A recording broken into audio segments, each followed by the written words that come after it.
Welcome to the Autistic Techie Podcast. I'm your host, Shea, an autistic software engineer and tech lead. We're going to dive into the world of tech careers from a neurodivergent perspective, interviewing guests from all different corners of the industry and empowering you to be a better self-advocate. Welcome back to Autistic Techie. I am hyped today to be joined by not one, but two incredible guests from ASPIE-R, also known as ASPIE-R. The founder, Blake Baumann, and his incredible ally, Pickens Calhoun. The goal of ASPIE-R as a coaching and support service is to help autistic individuals, Asperger's individuals, rise and aspire to accomplish all of their goals and dreams, become more self-fulfilled, and really feel like they can find their place in the world. Their mission resonates with me as someone who has to figure out, how do I self-accommodate? How do I self-regulate? Before we were recording, I was talking about my own podcast recording cadence and how I am trying to self-accommodate. And what Blake and what Pickens do is all about helping autistic individuals really self-identify what it means to thrive in the workplace, in their lives, with their friends and family, and feel like more complete people. Blake and Pickens, welcome to Autistic Techie. Hey, Shea, thank you for having us. We're very excited to be a part of this. Your story, Blake, really resonated with me, talking about your son and your introduction to the idea of autism and Asperger's. What motivated you to change up your career and really begin on this quest with ASPIE-R? What set that off? Yeah, I wish I could say it was this beautiful unfolding, but it was kind of ugly in the beginning. And I like to share this and be honest and upfront with people. I'm a blended family, so my wife and I have kind of a his and hers collection, but I accept them all as mine. And when we first got married, my wife said, "Hey, our eldest, I think he's on the spectrum." And my wife has been an educator for, at that point, like 20 years. And I said, no, that he's not on the spectrum whatsoever. And she kept on year after year saying, "Hey, we really need to get him tested." And he was my mini me. So anytime she said something, I was kind of identifying, and I said, no way. So finally, we made an agreement. I took him in to get tested, and sure enough, he was diagnosed with Asperger's and a learning disability for math. And then shortly after, I was diagnosed, basically almost the same day. And it kind of opened my eyes, because for the longest time, Shea, I actually denied it. My wife wanted to put him on a 504, an IEP plan. And I said, no, the world's not going to treat him differently. So we can't treat him differently. And so for probably a good year, I had nothing to do with it. I kind of ignored it. And then I started seeing that he was struggling a little bit. And so then I started researching autism. And I get hyper focused when I go in a direction. The hyper focus kicks in, and Shea, the stats scared me. So, and I'm sure you're aware of some of these stats, and I know they change a little bit, but 85% of people with autism don't have full-time employment. Those that do are typically underemployed. There's a stat that 87% of children with autism will live with their parents for extended into their 30s, sometimes longer. And then the stat that really stood out to me was the suicide rate. 7 times more likely to commit suicide, 9 times more likely to get on drugs. And so that stopped me in my tracks right there. The stats are pretty disarming, and the numbers fluctuate based on which study you look at, to be honest with you. Each one of them has a different subset of evidence. But it is true that autistic individuals are grossly disproportionately employed, or they are underemployed. And to your point, when I was diagnosed with autism, when my original diagnosis was also Asperger's, the doctor said, like, your son may live with you for the rest of his life. He may not be able to find higher employment, own a house, find a meaningful relationship, etc. And I'm lucky and fortunate that those things weren't true in my case, but for the majority of people, that may not be the case. Or it may be the case that they have more complex support systems, that they rely on their parents, that they might not have higher employment for a broad variety of reasons. Absolutely. And so once I went into that, I started looking at, how can I put in the systems in place to be able to help my son achieve a independent life. And essentially, we set out and I told him we're going to go on this journey. And he told me as long as it doesn't involve working, getting a driver's license, going to college, or moving out, I'm in. And I said, well, I appreciate your opinion, but it's going to involve those things. And those are going to be the core elements of it. But we're going to take it at a pace that's right for you. And so we built the plan. It was a 5-year plan. He accomplished it in 3.5 years. And he ended up moving out. And that was at age 19. He's now 26. He has not moved back in. He has a full-time job and he's being independent in his version of life. He's living a great life. He plays D&D twice a week. He goes to job Monday through Friday, 8 to 5, and just does what he needs to do to, recharge and re-energize himself. And so he's loving it. So I know with many parents, they have this idea of what they want for their kids and this ideal life and they push them towards it. But what I will tell you is that what's right for your child may not be right for you. And the sooner you can accept that and help them live their best life, the sooner you're going to, as a parent, really be able to enjoy your life as well. And so that's really what started my journey as I helped him. And essentially, once I helped him get launched, I had other parents reaching out to me and they basically said, hey, can you help with our son or our daughter? And I said, let me give it a try. And I went in and essentially started having a lot of success and I started getting a lot of fulfillment. And basically, Shea said, I think there's a need here because I was dealing at the time, 18 to, 29. And as we know, many services stop after 18 or even 21. And I was hoping to fill that gap. The 22-year-old Cliff is the one that I hear about most frequently. There's an organization close to me in Boston called the League School who supports students up through 22 years old. And then for many of those students, the services stop. And that's largely out of the control of the League School. It's whether it's federal or state funding or from other services and programs. 22 is just you walk off a cliff and you're kind of on your own. Yeah, I used to partner with an ABA therapy, and what they would tell me is insurance really doesn't cover much after 21 for them. And so they were graduating people out of their services that still needed some kind of support. And it was a struggle. And so they partnered with me to come in and try to fill that gap. And we were able to do it. Now with coaching, insurance doesn't cover coaching, unfortunately. I hope that's something we can change one day because I think there's a need for that. But that's a different journey, and it's going to take a little bit more advocacy to get that one going. But for sure, the need of kids, in that 22, 21 range is really growing. I'm curious to hear from Pickens and Blake on this one. How do you see the difference between coaching and therapy, especially for autistic people? I have benefited from both traditional therapy and from coaching, but can you explain what the differences between those might be for people who might not be aware? I try to simplify, and what you're going to learn about me, Shay, is I try to make everything as simple so my brain can process it. And sometimes I oversimplify things. So when I think of therapy, what I think of is I think of a couple of things. I think of getting somebody that might be a little dysfunctional to more functional, and somebody who has any kind of emotional trauma that's holding them back. That's where therapy can come in and do its work to help get them to a place of functionality where then they can move forward. And that's where coaching would pick up. Is for me, coaching is about getting them from point A to point B, C, D, E, all the way through Z, whatever it is for them. And we take different strategies. Now, do we use some of the same techniques we do cognitive behavior therapy? There's elements of that, neurolinguistic programming. There's elements of that we do as coaches, but coaches is more forward moving, whereas I think therapy is more looking in the past. Precisely. And then to kind of go off of that as well, I think there are going to be some major differences. Now, obviously, not all therapists are, built the same, just like not all coaches are built the same.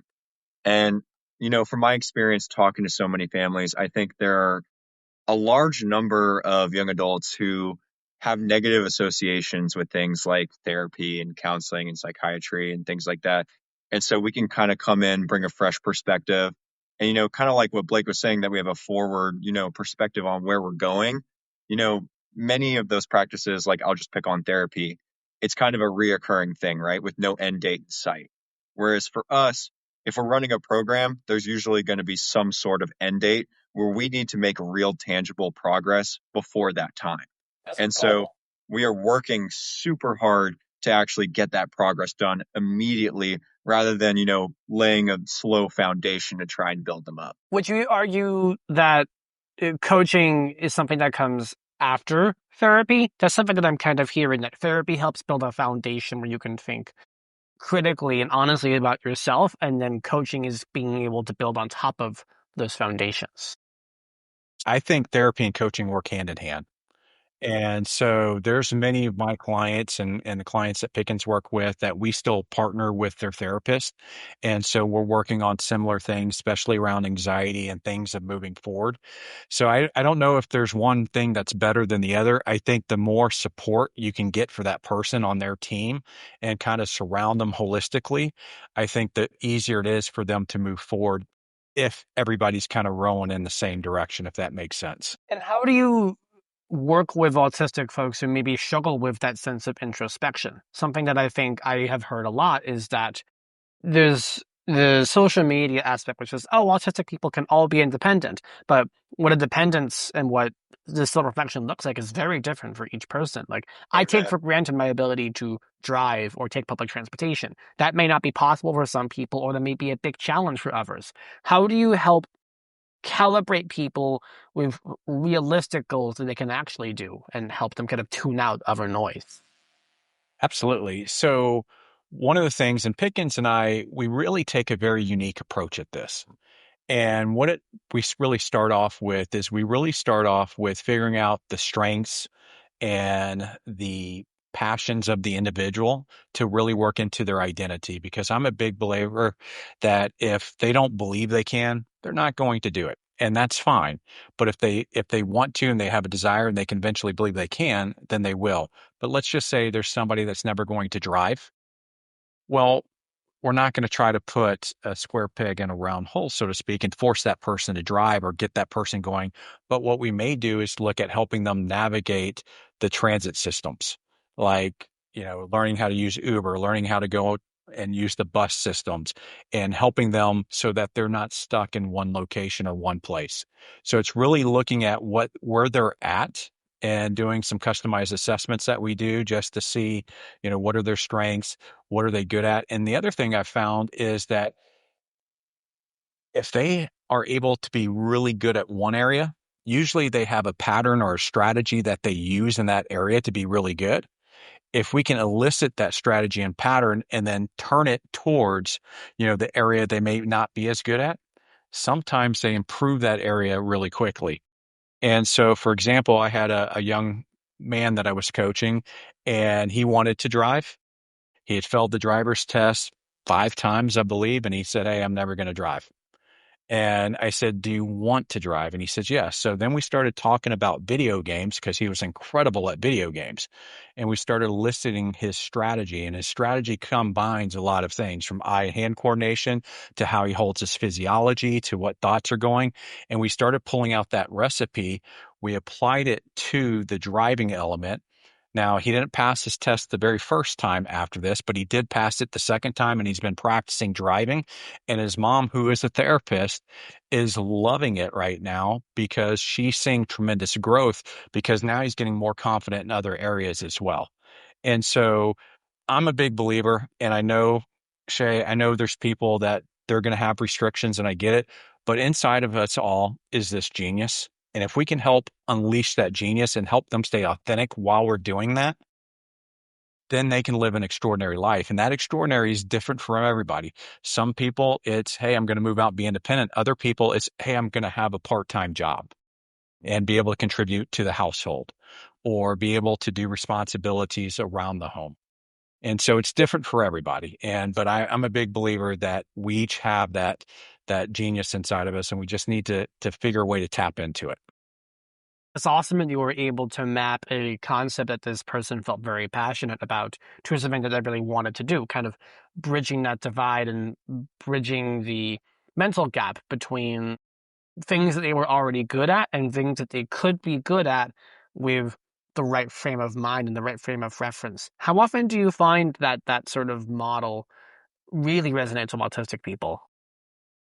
So Pickens, I'm going to let you answer that real quick.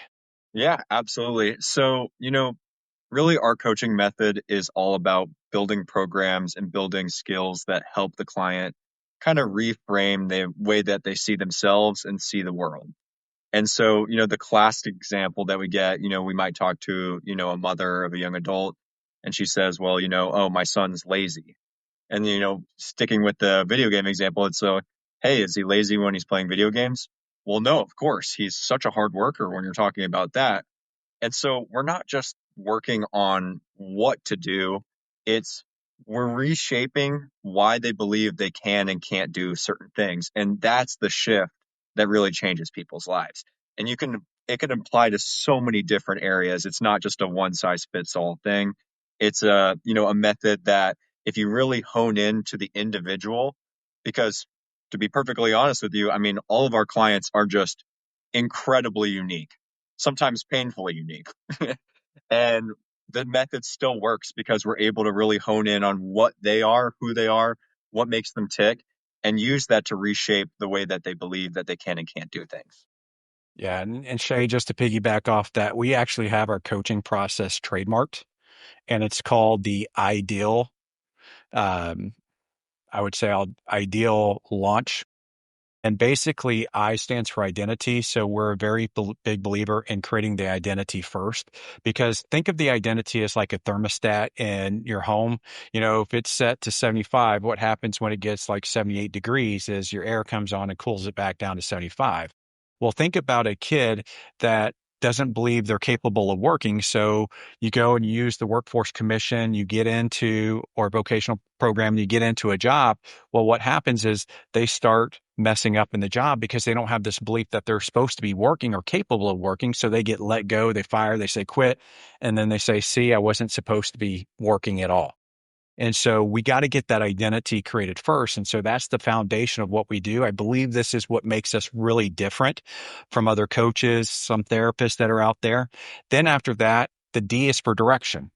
What I have found is many times the young adults and the ones we coach, the reason they look unmotivated, the reason they look lazy is because they don't have clarity around a directional life. And because of that, they're going to stay in their safe space, which is their bedroom or social media or video games, because they know what to do there. But anything outside of that is uncomfortable. And then the E is for executive functioning. Obviously, the executive functioning side, I relate to them as the kind of the adult skills or the independent skills. And so basically we have to teach them and figure out where there are gaps in their executive functioning skills and what can we do to help sharpen those.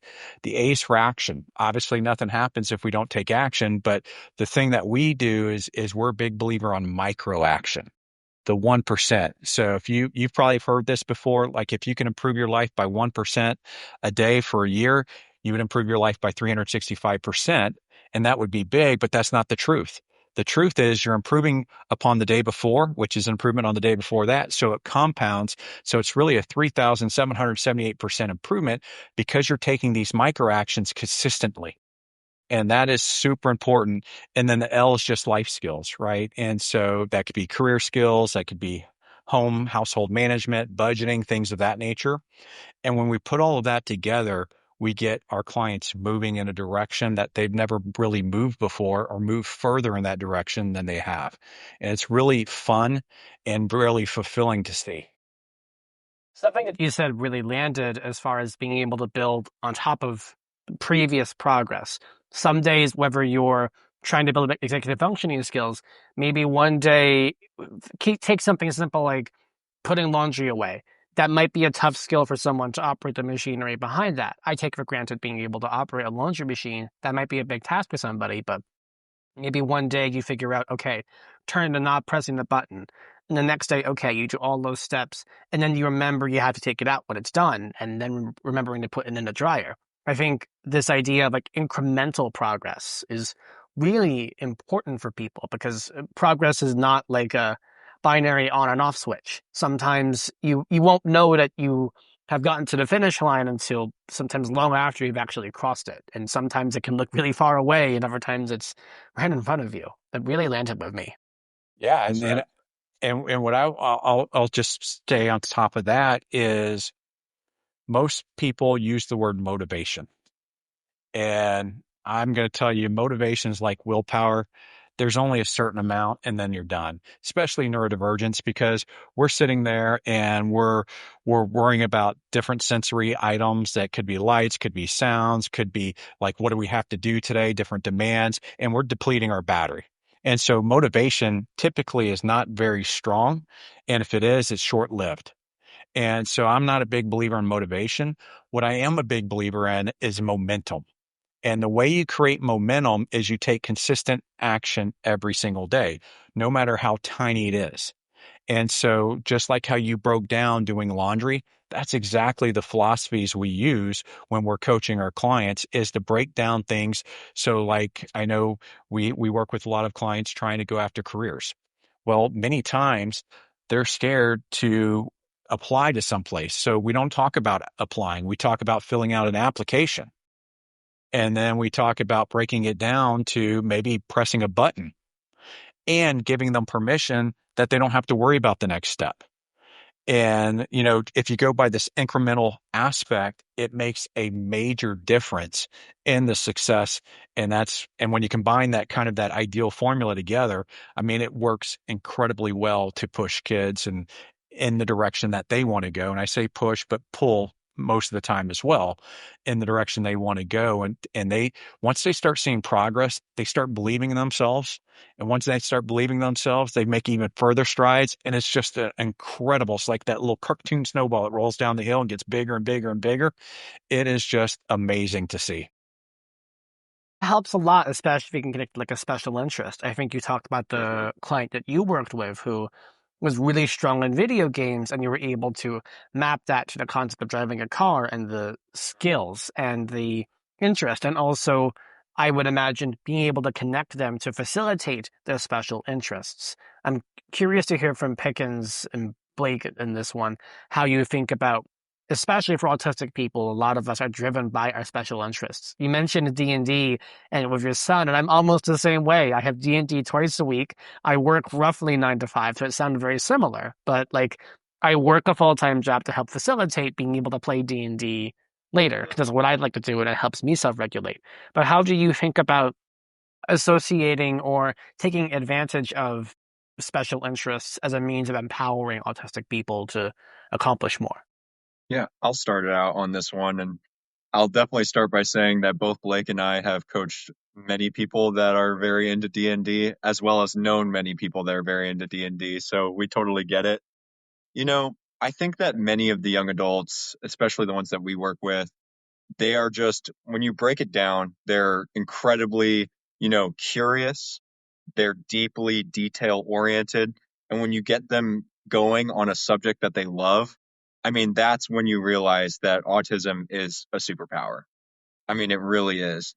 And so, really, our goal is to help funnel that energy into something that both moves them forward, personally and towards their goals. And so the challenge I think comes sometimes when the environment isn't, good for that, doesn't accommodate, especially when we're talking about differences like communication or perhaps like sensory is another example. But that's why we have to create our, program to be tailored to the individual and not forced, because it's not about overcoming autism, we'll say. It's about building a life that honors it. And the way to do that is to take advantage of their superpower, and oftentimes their superpower lies in their special interests. And, often it's called hyperfixations as well. And we all have ours, this company basically started because of a hyperfixation, but I really do think that is where a lot of their most amazing talents lie. Yeah, and I'll give you an example is we have a client that he has a beautiful mind. What he has done is he has basically started recording all the license plate numbers And now he has done 5 states where he can tell you what literally the next license plate numbers will be that are going to be issued because he's collected his own database of information. And, when you see somebody like that, you go, okay, where can they have that same energy, that same passion in a career that can help them expand and stay, inside of their own hyperfixation? And so we started exploring drone operations in GIS. So for those that are listening that may not be familiar with this, GIS is Geographic Information Systems or Science, depending which part of the country you're from. But basically what this is doing, it's all about collecting information and data. And that's what this young man wants to do. And so he's super stoked. He's already gone. We've helped him identify drone camps. He's gone to the drone camps now. He has a drone. He's practicing with it. And, for him, he is looking at, does he want to do the drone flying or the GIS database side and go that route? And so those are kind of the next steps for him. And it's just beautiful to see because if you stay within their passions or hyperfixations, they are more motivated than neurotypicals who are going after a goal. And it's just great because the way I say motivation, again, I don't like using the word motivation, but I will say it's their system is built to go that direction. And so their system is what's going to get them to where they go. And I'll kind of define it this way is I have a kind of a favorite quote recently. And the quote is that we don't rise to the level of our goals. We actually fall to the level of our systems. And so if you think about the neurodivergent mind, they have these systems built in for something they're passionate about already. So it's an automatic system that's taking them there. So if you can just find something for them that is that direction, they're going to go naturally. And it's a beautiful thing. And many times, once we find that direction and point them, we don't really have to do much other than keep the guardrails on and make sure that they're going in the right path and making sure that they have everything they need to succeed. I think you had on a really interesting point when it comes to superpowers, but then also acknowledging where somebody is coming from. Like autism and neurodiversity can be superpowers, but it relies on having the right level of support and acknowledgement of what that support is to really unlock that. Otherwise, you said it really well, you fall to the level of the system underneath you. Like in my desk job, in my office job, I should say, I have headphones on basically all the time. That is something that I need to be successful. And if headphones were to vanish, then I would not be able to do my job as well as I could without being able to manage and block that noise.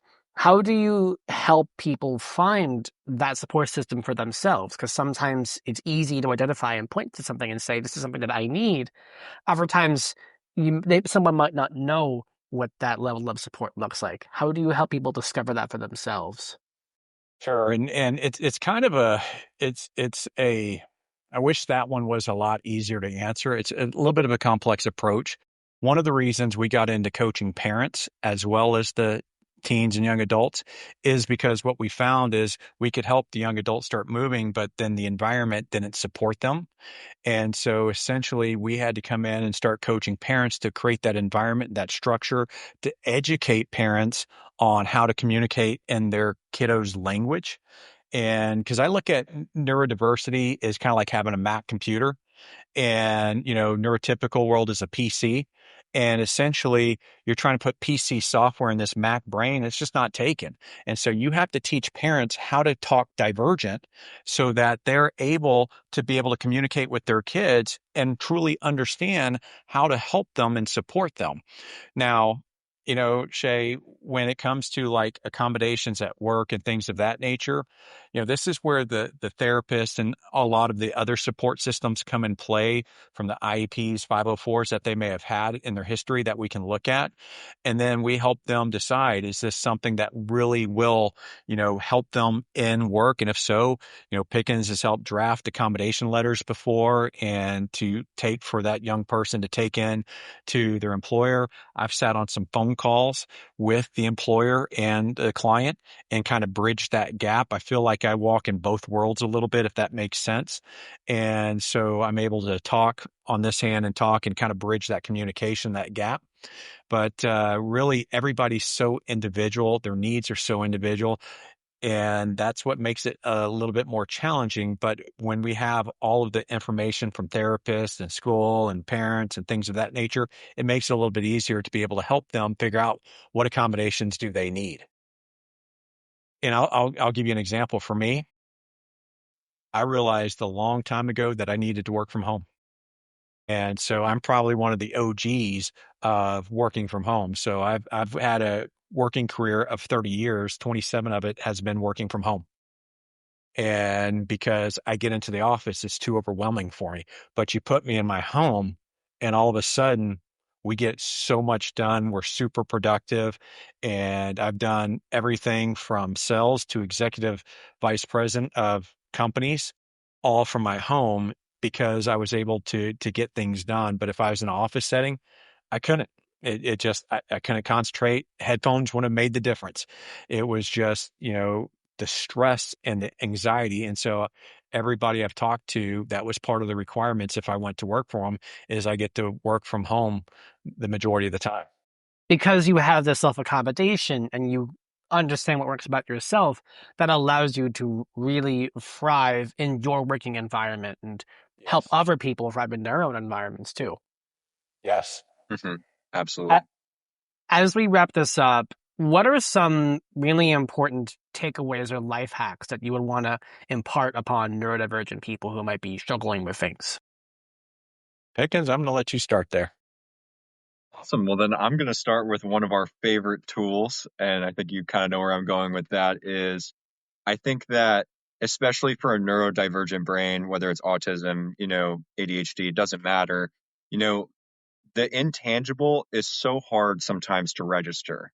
And so, if we're able to take victories that are more intangible and turn them into something that's tangible, that can be transformational for them, especially in the area of confidence.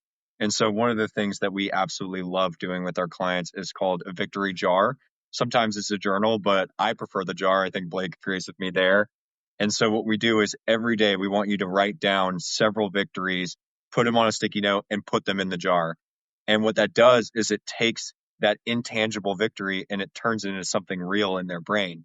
Another part of that, this has to do with kind of the neuroscience aspect of it. We do like to coach through a mix of neuroscience, structure, empathy, things like that.